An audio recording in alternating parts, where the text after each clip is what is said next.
Good afternoon. Thank you so much for being here. My name is Kelly Crum, Brand and Content Manager for Maryland Realtors. I want to welcome you all to our Meet the New CEO webinar.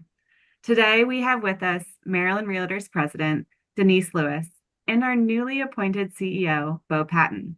Together, we are going to get to know Bo. Denise is our host, and she is going to be asking Bo a series of questions to give us insight on his leadership, his history, and who he is as a person. We do encourage your questions and we look forward to answering them. Please post all your questions in the Q&A box below at the bottom of your Zoom screen. We will answer these questions at the end of the interview. As a reminder, all of our webinars are recorded and can be found on our YouTube page, youtube.com/Maryland Realtors. And with that, I'm going to turn it over to Denise. Denise, take it away. Thank you. Good afternoon, everyone. We really appreciate you etching out some time in the middle of your day. I'm really excited about the time we have together right now. Bo Patton was hired as Maryland Realtor's fourth CEO, starting in his role on July 1st. So he's brand new, but honestly, Bo, it doesn't feel like you're brand new. Bo comes to us from Williamson County Association of Realtors, south of Nashville, Tennessee, and you'll be able to figure that out real quickly as soon as he starts talking.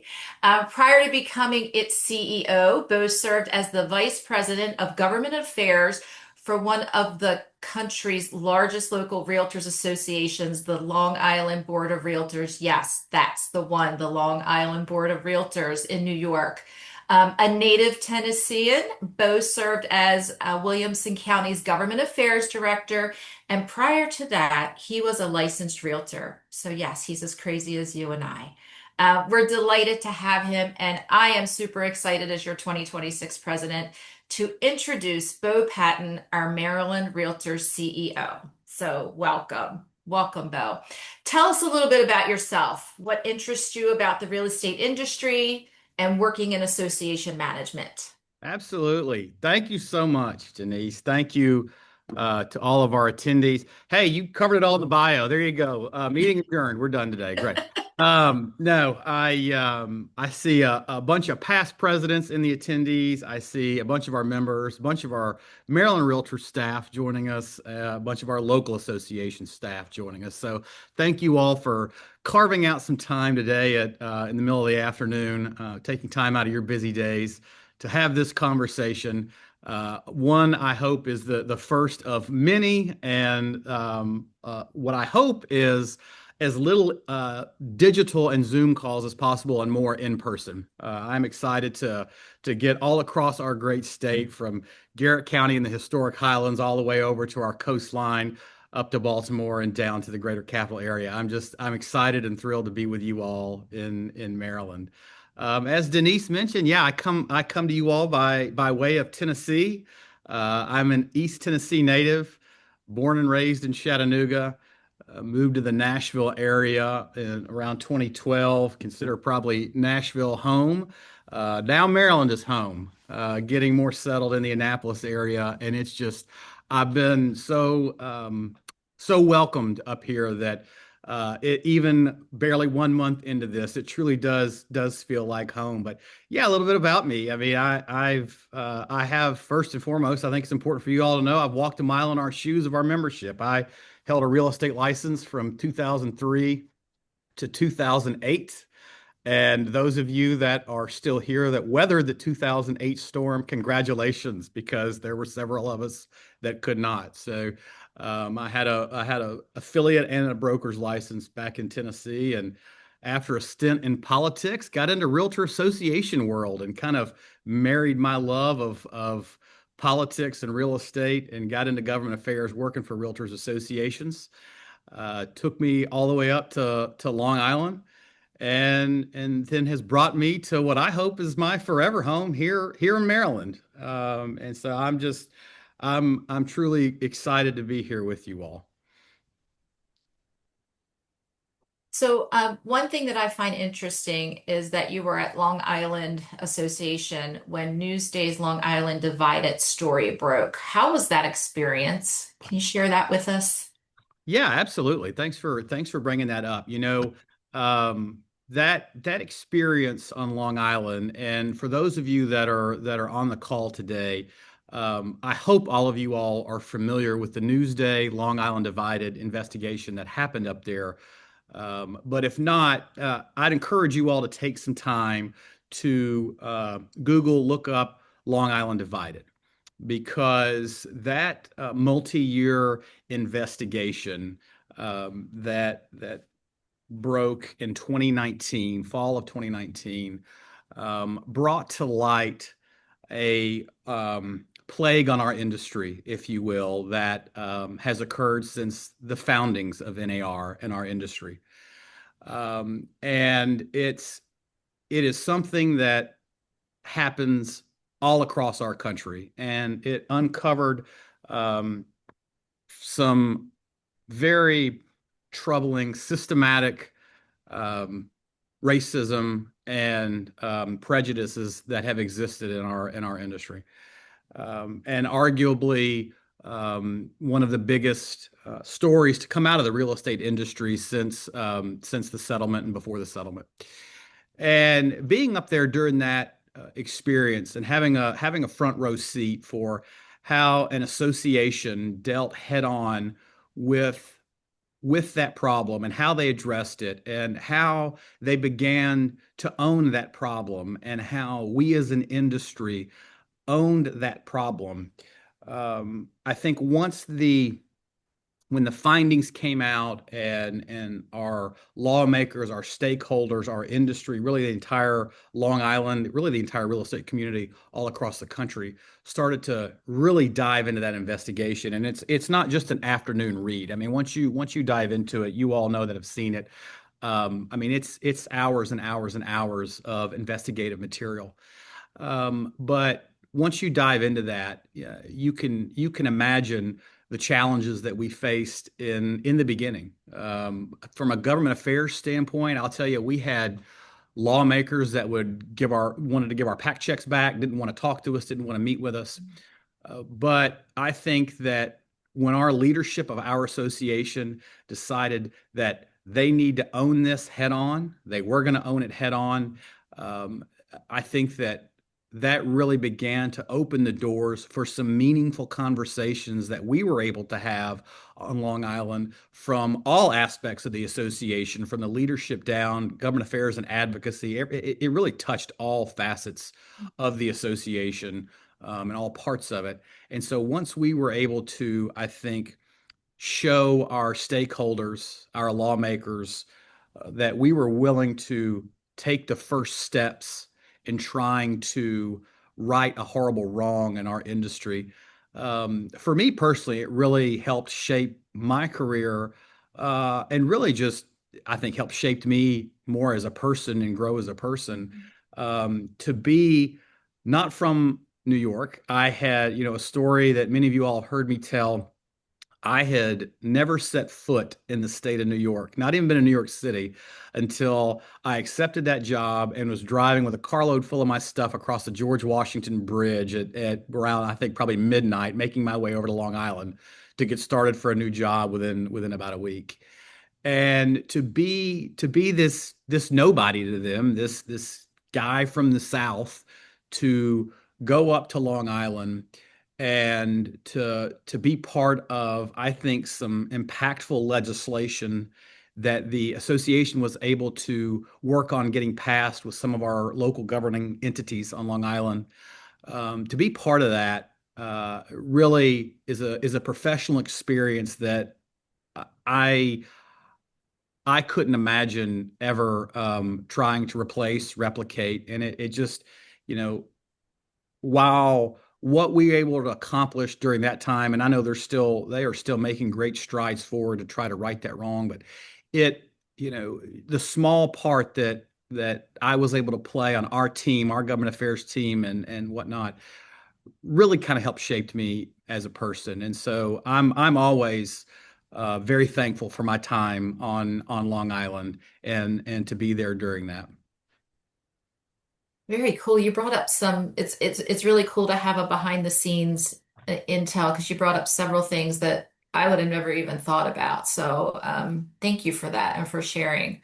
Yeah, and I'll interject too. I mean, it's a time in my life, it's a time in the real estate industry that I think we always need to keep talking about. I mean, right now, everybody I know is still focused on settlement and, a lot of other things, buyer representation, which thankfully we haven't had to worry about here in Maryland. We've been ahead of the game on that for a long time. But, I don't think we ever need to lose sight of what happened on Long Island as it happens all across our country, and it's still happening. Long Island was just, I think, the tip of the iceberg. So, you know, I I am always going to welcome any of our membership, anybody, stakeholders. I love to talk about the Long Island experience, the history of Long Island, how we got there as an industry, how we as an industry are trying to fix it. So, we could spend the rest of the call today. I've done tons of webinars and things on it, and so if anybody ever wants to talk more about that, I would love to and welcome it because it is something that I think it's important that we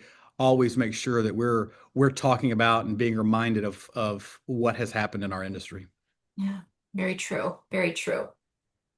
So we've been here a little under a month. What has surprised you and what have you learned about us? Well, I've learned, and it's not really a surprise because there's welcoming people everywhere, but I am just so amazed at the welcome feeling that I have gotten. This started back before I even started on July 1st when it was announced that I'd be joining our great association. A lot of us were in Washington, D.C. for the mid-year. I still call it the mid-year conference. Those of you that have been around know it's always going to be the mid-year conference, but I think NAR wants us to call it RLM, so we'll call it RLM to be a good sport. But even before I started with you all, the folks that were stopping me in the hallways at RLM that were just excited about our next chapter in Maryland Realtors, and it really is a next chapter. I am not here to rewrite history.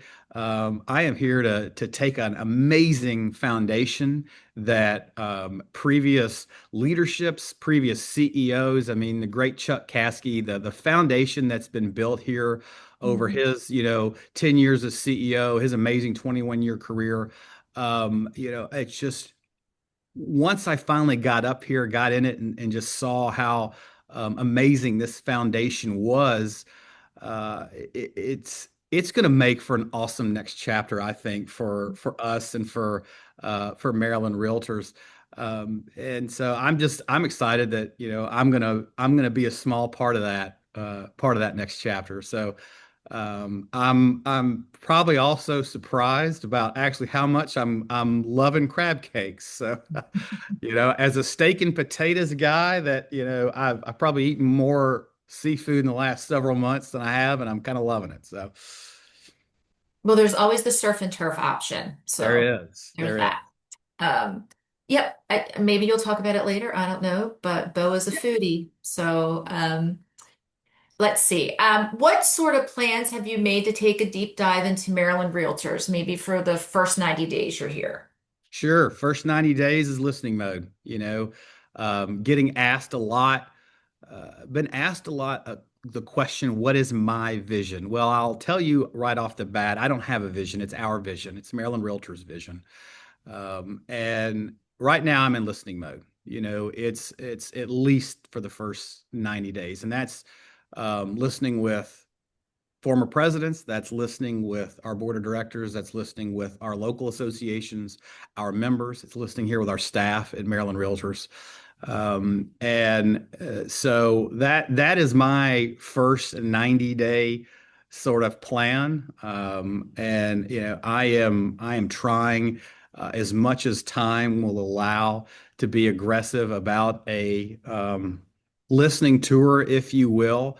I am excited that we're at very early stages of trying to put pen to paper and schedule together on doing some broker listening tours, getting out into the field, if you will, later this fall, and coming to you all. I eventually am going to be the kind of person. I'm not going to be married to this desk in this office. My goal is to be out, and I think now as an industry because we have. Look, I think NAR's done a great job with their new CEO, Nakia Wright, going back to Long Island, talking about owning the problem. I think, in a post-settlement world, Nakia Wright has done a great job at owning the problem. I think us all associations at all levels got a little complacent. And now we're back at square one, and what that framework looks like of helping to fix that is kind of getting back to basics and getting out in front of our membership. And so that's going to be top of mind, top of priority for me once we kind of get through listening mode. Cool. So, what do you think your priorities would be in 2027, maybe as it relates to our new strategic plan? Sure. Anything there? I'm excited about our new strategic plan. I mean, number one, it talks about, brokers first and foremost, that first letter. And, I know before my arrival, we have done a broker summit. NAR has been doing a great job at doing broker listing tours themselves. With the new staff additions and restructuring that they've had at NAR, and getting back to basics, being more broker centric, broker focused. Other parts of that strategic plan that I think help. I mean, agree, get back to that basics. I mean, our advocacy. We need to make sure our advocacy program is the best in the state of Maryland. I want to make sure that we are the envy of every trade association down there at that state house, and that we're doing it with a unified voice, and that's going to be buy-in from our local associations, from our 28,000 plus realtor members, from our leadership team. I think, and doing it with a unified voice that reflects our entire membership and the broad, diverse base of our membership. Those are some things about our strategic plan that really excite me. I know, initiatives that this leadership team has had is being the best partner that we can be with our local associations. So I go back to, I don't want to be chained and tied to that desk in there. I want us to get out in front of our local associations in ways that we can be a better partner for them as well, because we're all in this together. We are all in this together, and the only way that the association is going to adapt and evolve, much like the real estate industry is adapting and evolving so rapidly. Only way we're going to be able to do that successfully is to be able to do that together. So I'm excited about 2027. I think we're going to have some awesome initiatives going to be coming out, especially out of that strategic plan. And more to come on that. Stay tuned. I think we're gonna have an exciting year, and I'm thrilled about it, and I hope our membership's going to be excited about it too. Cool. Cool. So I know you're very excited about the next topic, and that's RPAC.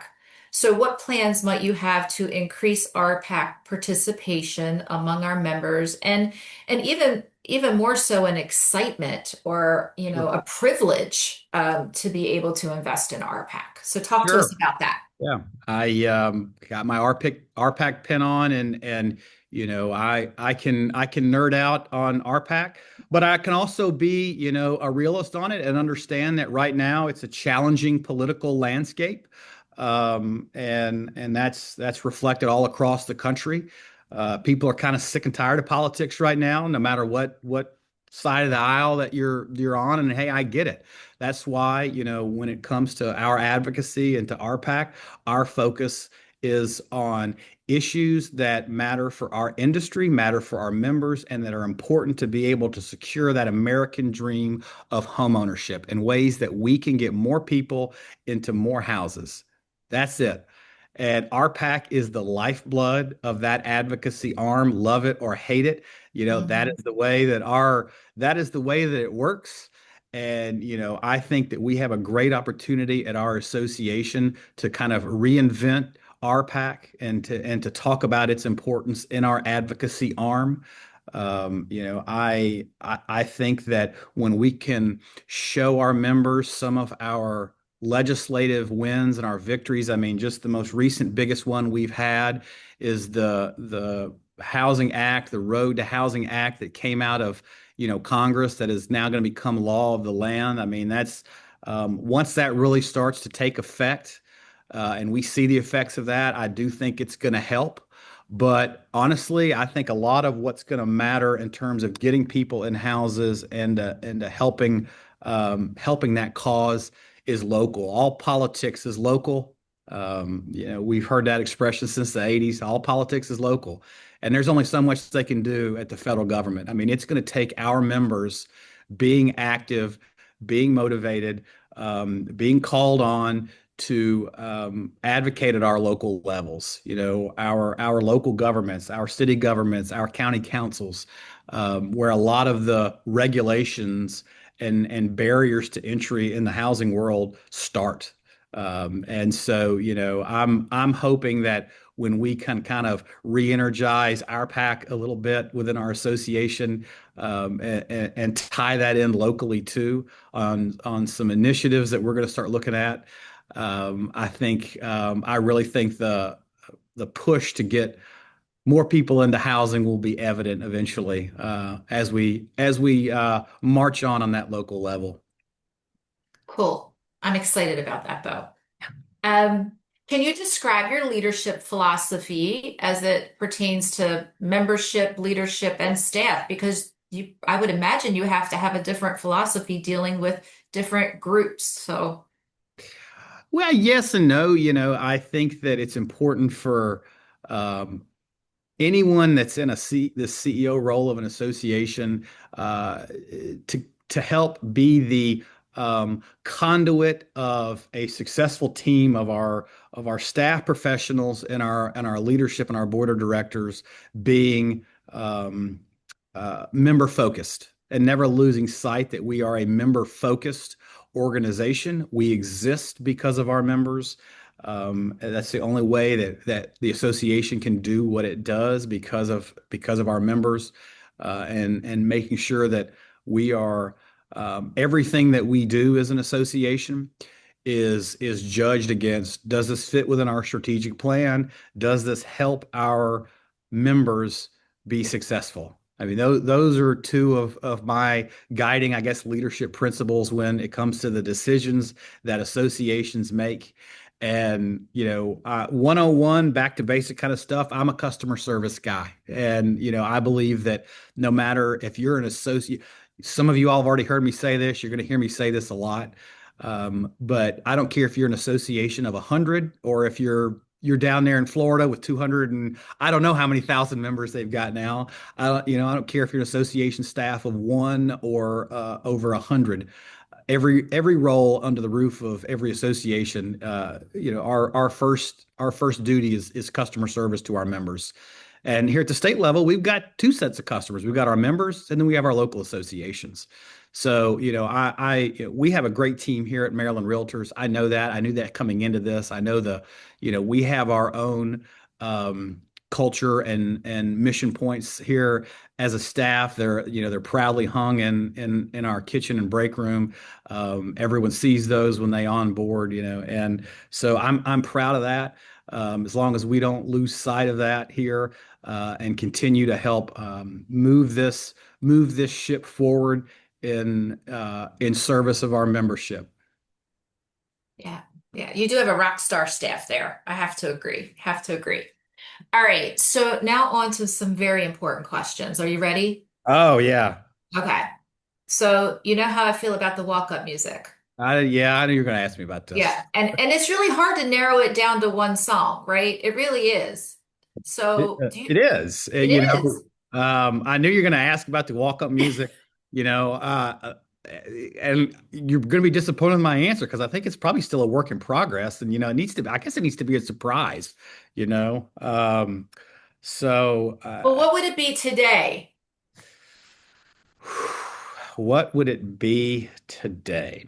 I think I told you I'm a Guns N' Roses fan, so maybe "Sweet Child of Mine." I don't know. Some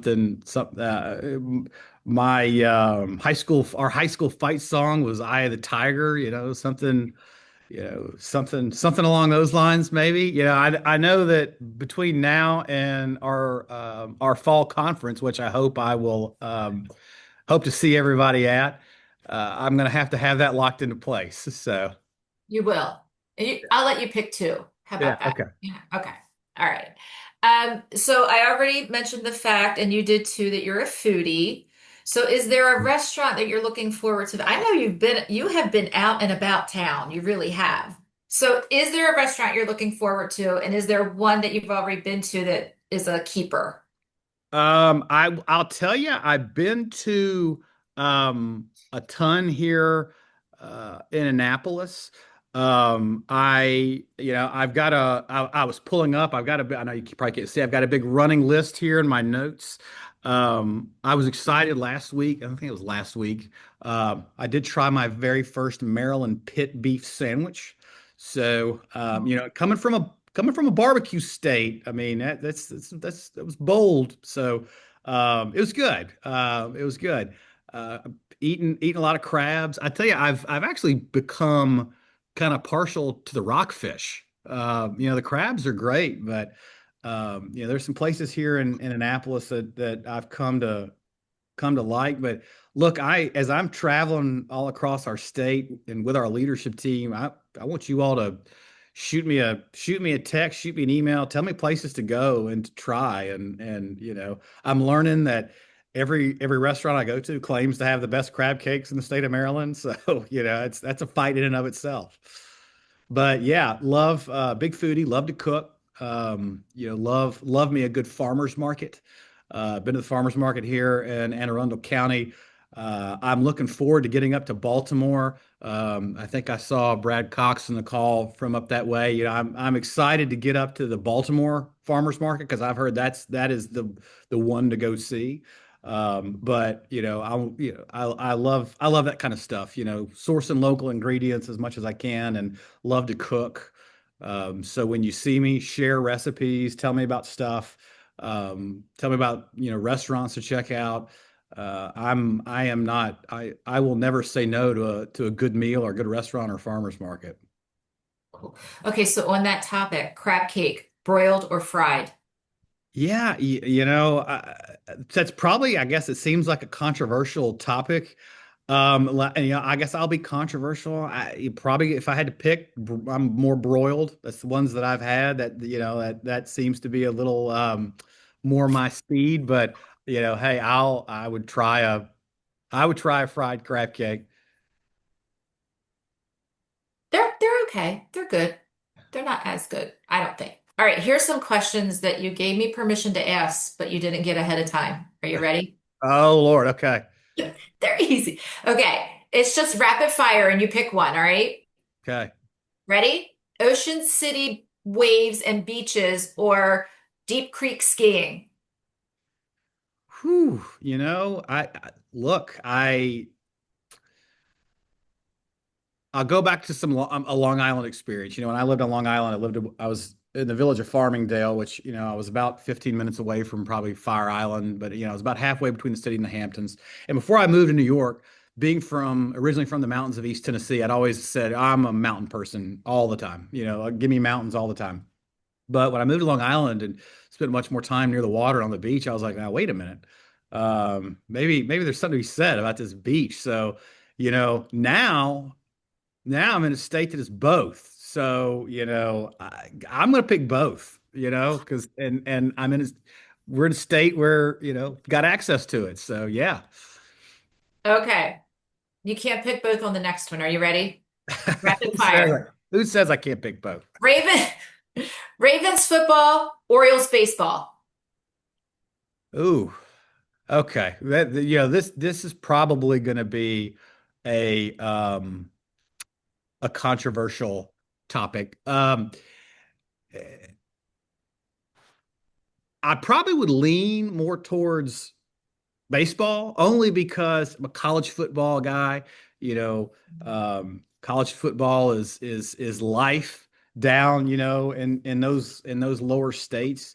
I am not a Tennessee Vols fan. I'm a Florida Gators fan. I'm happy to tell anybody that bores somebody with that story offline. Those of you that if there's anybody watching that may be a Florida Gators fan, I have endured the good, the bad, and the ugly years. So I remain loyal to that team, and it just drives me nuts. like a little college basketball too. Love a good March Madness. Our Florida Gators were national champions a couple years ago. So probably I would lean towards the Orioles in baseball. Been an Orioles game already, had a blast. Excited to go to many more. Hey, we'll give the Ravens a chance. They just got our running back Derrick Henry last year, and after the Titans, I think are their own worst enemy, and I can say that being from Tennessee. I mean, so the Titans are playing up here this year. They're going to play the Ravens, so I'll go up there and probably endure some of that pain. Cool. We'll make sure you get to another Orioles game. Flip-flops or loafers? Oh, that depends on the occasion. Okay. All right. Fair enough. Fair enough. All right.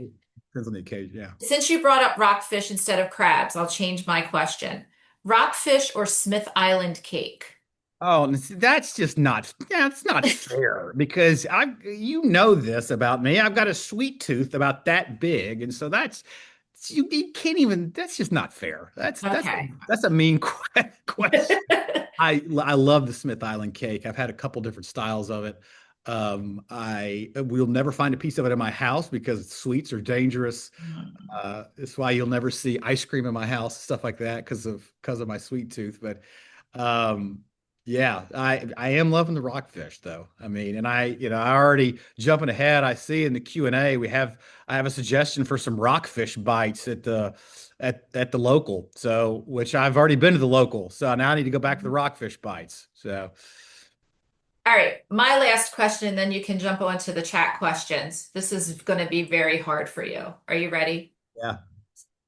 Pastels or primary colors?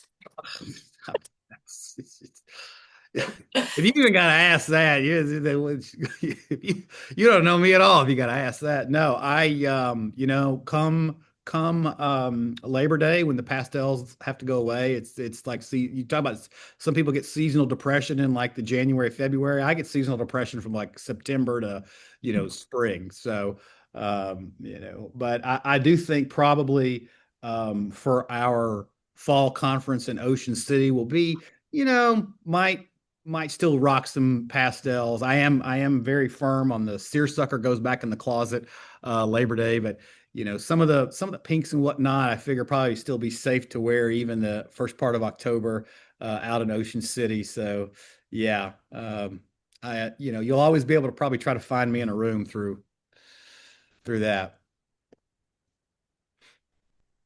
Well, this has been fun. Do you have anything else to say before we do the questions and answers that maybe we didn't get to that you would like people to know?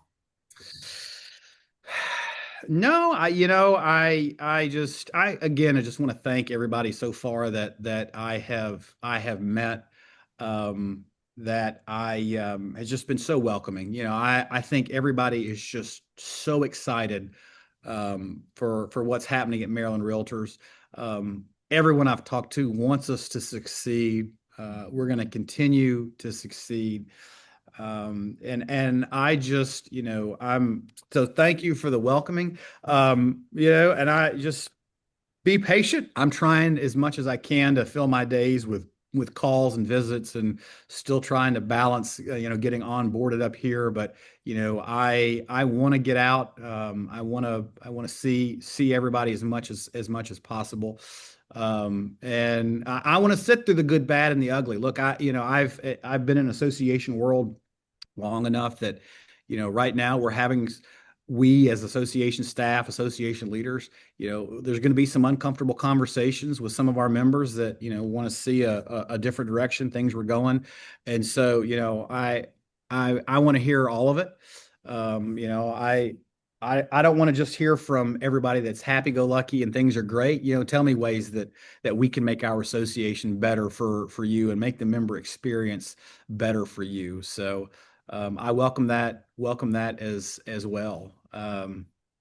And I will do I think it's in the chat. I will do the shameless plug if you haven't already, our annual conference, Maryland Mosaic in Ocean City. I'll be there. A bunch of us are going to be there. It'll be my first time in Ocean City. I cannot wait. Come out and see us. It'll be an exciting time, great time to be. out in Ocean City. I think there's bookended by what two awesome music weekends, and having just relocated from Music City. That's kind of cool. I think you got the weekend before and the weekend after. Looks like a pretty darn good lineup. So those of you that are going to that, I'm excited. I think tickets were sold out. So I don't know if maybe I'll try to find a way to sneak into some of those. Thank you, Bo. Thank you, Denise. I'm looking at the question and answer box. A lot of it's just wonderful commentary, no actual questions. I'm going to give it another, oh, I was going to say, I'm giving it another minute, but we have one question from Bob Hirsch. What Yeah. impact do you expect the American Real Estate Association have on Maryland realtors? Great question, Bob. Interesting timing. I assume you probably saw the same Inman article I did this morning about, a large um, real estate company that, is joining that association. Look, I think that competition breeds innovation. I think that we don't need to be afraid of competitors. It's going to help make our association better. I will not hide that I am a big believer in the three-way agreement with our local, state, and national association.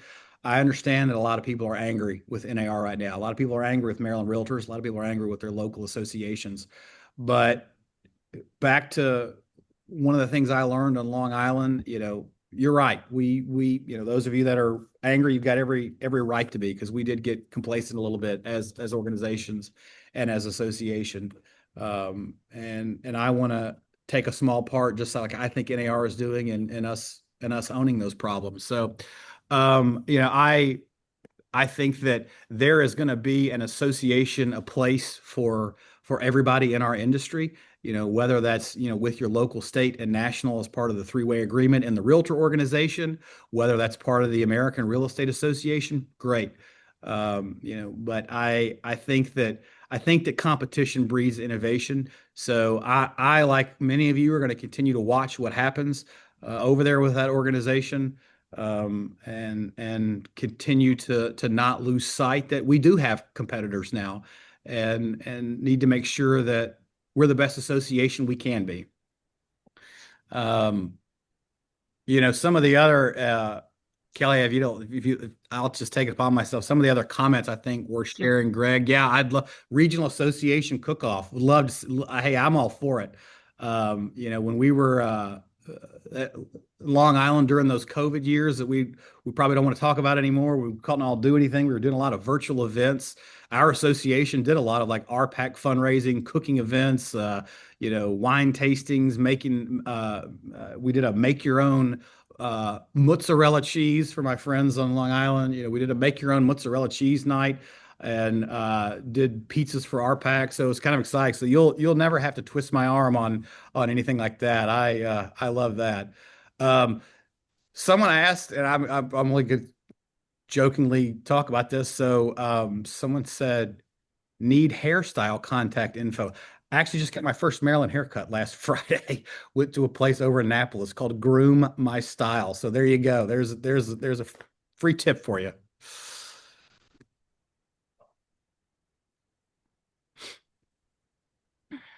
Royal Taj in Columbia. I've got okay, yeah. What else have we got?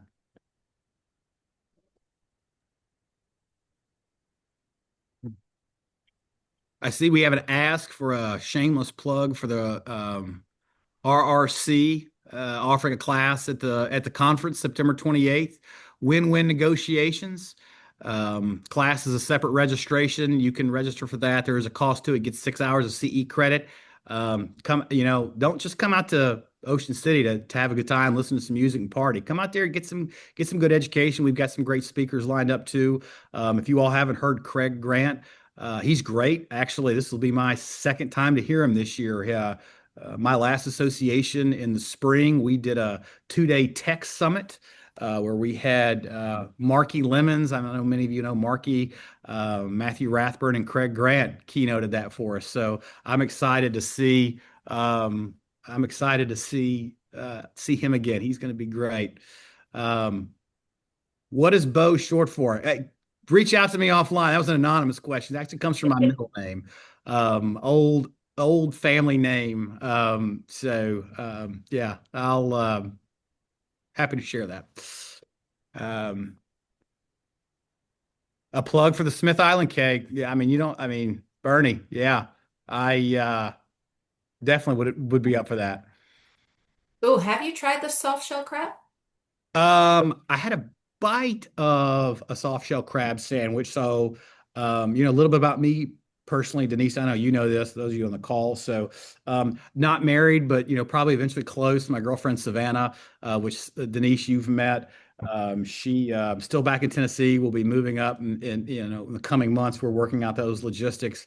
But we were where were we? We were at Cantlers here in Annapolis, and I had a rockfish sandwich, and she had a soft shell crab sandwich, and so had a couple bites of that. So yeah, I've had soft shells, and I have learned, not the hard way, thankfully, but I have learned you don't eat the inside the mustard of the hard shells. So yeah, We've got the question, favorite flavor of ice cream? all of them. Yeah, no, God, Anything on top of brownie, anything on top of a hot brownie. uh, you know. Yeah, on anything. But if I'm just eating straight ice cream, it's chocolate all the way. Yeah. All right, everyone. Well, we are wrapping up. Thank you so much, Denise. Thank you so much, Bo. It's a pleasure to have you both on. For anyone that wants to rewatch, remember our YouTube page, youtube.com/Maryland Realtors. All of our past webinar recordings, and this one will be on there. If you saw the chat, their annual conference registration link is there. I've also put the registration link for the additional CE opportunity that's happening on the Monday prior to the conference start. So that's in there. But thank you both so much. And I'm sure we'll be hearing from you guys again. Absolutely. Thank you so much. Thank you, Maryland Realtors, for joining us today. And I can't wait to see all of you all in person real soon. Take care. Thanks.